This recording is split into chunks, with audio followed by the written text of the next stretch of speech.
Okay, sorry about that. So as I said, we've got this mallet which is stitched along the bottom, it's not stitched along the top, and it's got yarn sticking out the side. We're going to fix that.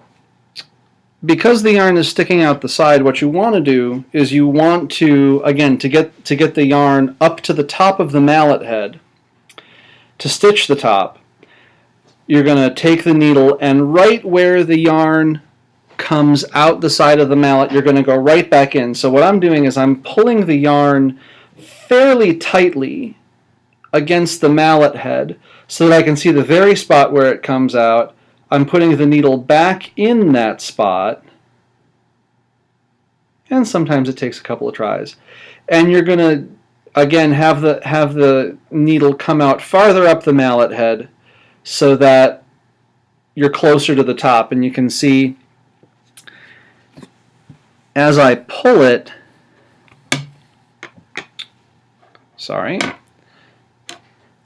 as I pull it, eventually it's going to go back in through that same hole and disappear.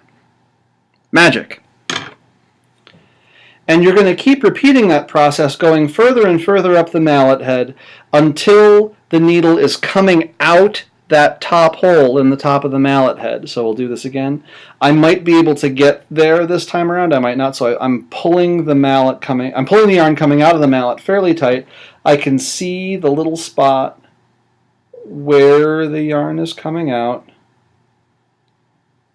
I'm going back in to the mallet head. Okay, and good. This time it's coming out the hole. The needle is coming out the hole in the top. There we go. So you can see there's the needle coming out the hole in the top. There's the yarn.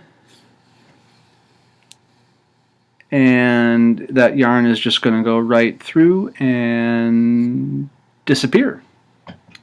You might be able to see a little space in there, but that's no big deal. You can just use your fingers to kind of mash it back together, or you can just play on it for a little while and it'll go away. Now, to stitch the top, you're going to do the same thing you did on the bottom, except instead of going in at the base of the mallet and coming out the mallet head, you're going to go into the mallet head, again about 1/4 to 1/2 inch down the side, and come out through the hole in the top. I'll do that again. You go into the side of the mallet head and out the hole in the top, like so, and pull all the way around the top of the mallet head. This is again where I hope you have some nice music, or I hope you have a podcast that you like so that you can pass the time. Not necessarily a movie or a TV show because you want to be watching the mallet head, but you know what I mean. I'm going to stitch all the way around the top and be back in a minute.